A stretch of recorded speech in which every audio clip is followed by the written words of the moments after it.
د تړلو ښوونځیو په اړه بیا څنګه اعتراضونه پیل شول؟ ولې خلک وایي چې موږ خپل حق طالبانو ته بخو؟ دا او ډېرې نورې مهمې خبرې د همدې ویډیو کې وګورئ او چینل د لا ډېرو لپاره سبسکرایب کړئ. شاوخوا 11 میاشتې کېږي افغانستان کې د نجونو ښوونځي تړلي دي. پر افغانستان د طالبانو له بیا واکمنېدو وروسته هغوی اعلان وکړ چې تر بلې خبرتیا بله شپږم ټولګي پورته د نجونو ښوونځي تړلي وي. اوس مهال له دې مودې شاوخوا 11 میاشتې تېرېږي خو لا هم دا ښوونځي تړلي پاتې دي. زده کوونکي نجونې له بې برخلیکه وضعیت سره مخ دي. ډېری یې له ډول ډول رواني ستونزو کړېږي. ځینو میرمنو هیله لرله چې د لوی اختر په پارباد د نجونو ښوونځي د خلاصېدو زیری واوري خو تر اوسه یې څرک نه لګي. ځینو میرمنو تېرو څو میاشتو کې په پرله پسې توګه له شپږم ټولګي پورته د نجونو ښوونځیو د پرانیستلو لپاره هلې ځلې وکړې خو کومه پایله یې ورنه کړله. نن هغوی هم ناهیلې دي او داسې کومه هیله نه لري د طالبانو واکمنۍ کې د نجونو پر مخ ښوونځي پرانیستل شي. له دې وړاندې داسې راپورونه ورکړل شوي وو چې طالب مشران د نجونو ښوونځیو په اړه یوه خوله نه دي. د علماو شورا وروستۍ ناسته کې د طالبانو مشر پورې منسوبه وینا کې هم دغه اختلافاتو ته اشاره شوې ده. نوموړي په دې وینا کې په کنایه‌آمیزه توګه خپلو کسانو ته په اشاري خبرداری ورکړی دی چې عمومي ذهنیت مشوش نه کړي او هغه ته لورې ولدون ونه ښیي. زده کړه د انسان بنسټیز او فطري حق دی او په دیني ارزښتونو کې هم پرې ټینګار شوی دی او له همدې کبله هره ډله چې د واکمنۍ دعوه کوي باید د میرمنو او نجونو د حق په رسمیت وپیژني او په دې برخه کې اړینې اسانتیاوې برابرې کړي. نجونو او میرمنو ته د زده کړو اسانتیا برابرول د اوسنۍ ټولنې له اړینو اړتیاوو ګڼل کیږي او له دغه حقه سترګې پټول د پوهنې پر بنسټ د پښو ایښودلو په معنا ده. د ښځو د حقونو فعاله زلاله احمدي طالبانو وروسته پاتې او د انساني ارزښتونو خلاف بولي. د میرمن احمدي په خبره طالبان له ټولنې د میرمنو د لرې کولو لپاره بې شمېره وینې تویې کړي دي او په اسانۍ به تیار نشي چې د میرمنو د کار او زده کړو حق په رسمیت وپیژني. د میرمنو دغه فعاله پوښتي چې کله چې د ښوونځیو د تړلو بله خبرتیا پای ومومي د نجونو ښوونځیو کې د زده کړو پلي کېدونکي نظام به پر کومو بنسټونو او معیارو ولاړ وي.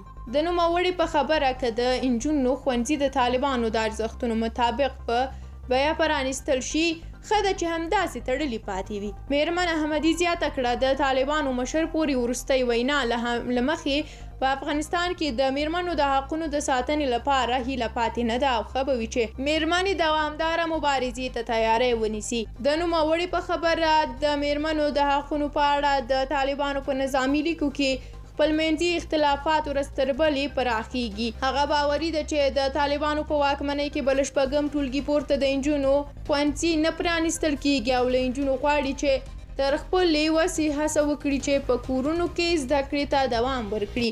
بهار امید هغه زده کوونکې ده چې په کور کې له کېناستلو ستړې شوې ده. دغه زده کوونکې په مړاوي او ژړغوني غږ وویل خدای دې د طالبانو کور وران کړي، موږ یې تباه کړو. 1 کال کېږي د ښوونځي او ټولګي مخ مې نه دی لیدلی. هغه زیاتوي ډېره ناهیلې یم، ټولګي پسې خفه یم، خورلڼو پسې خفه یم، کور راته زندان داسې شوی دی. کاشکې طالبان ژر ورک شي چې موږ خپلو ښوونځیو ته لاړې شو او درس ووایو. نوموړې د روان کال په پسرلي کې هیله لرله ښوونځي به یې پرانیستل شي خو د ښوونځیو له دروازې ناهیلي راغله او هیله لري چې له کورنۍ سره یوازې له افغانستانه ووځي. هغه زیاتوي اوس له افغانستانه د وتلو لپاره شیبې شمارم، نوره هیله نه لرم. دوی وخوه چې میرمنو ته د هیڅ کار اجازه نه ورکوي. لیلا یوه بله زده کوونکې ده چې هغه هم وایي کله چې ښوونځي او خپلو ټولګیوالو ته ګورم داسې ګمان کوم خوب وینم چې موږ ښوونځي کې وو او له سیاسته ورهاخوا په ازاده توګه درس وایه او په خوښۍ کورونو ته راتلو. سیمین عزیزي چې مستعار نوم یې دی د نجونو د یوې ښوونځي ښوونکې ده. نوموړې 11 میاشتې په کور کې ناسته وه. هغه وایي چې په دې موده کې وخت په سختۍ تېرېده او نور یې کور کې وخت نه تېرېږي. دغه ښوونکې زیاتوي چې خپلو زده کوونکو ته د اولادونو په سترګه ګورم. تاسې فکر وکړئ چې هغه مور چې 11 میاشتې خپل اولادونه ونه ویني څنګه درد او رنځ به وړي. 11 میاشتې کېږي د زړه ټوټې مې له نامعلومه برخلیک سره مخ دي. راتلونکي ته هیله نه لرم او تر اوسه روښانه نه ده چې څه به کېږي.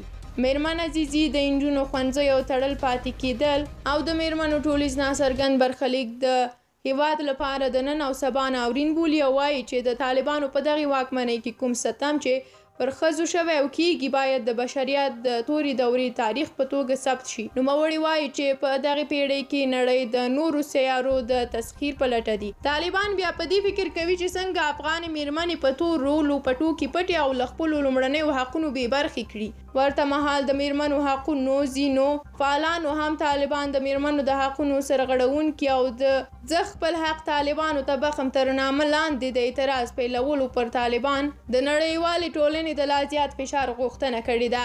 هغوی له نړیوالې ټولنې غوښتي دي چې د میرمنو د حقونو د پاړه چوپ پاتې نشي. طالبانو د تیر کال د زمري په 24مه پخوانی نظام نسکور کړ او اعلان یې وکړ چې له 6م ټولګي پورته ښوونځي به تر بلې خبرتیا تړلې پاتې وي. درنو لیدونکو له تاسو هم مننه چې ویډیو مو تر پایه ولیدله.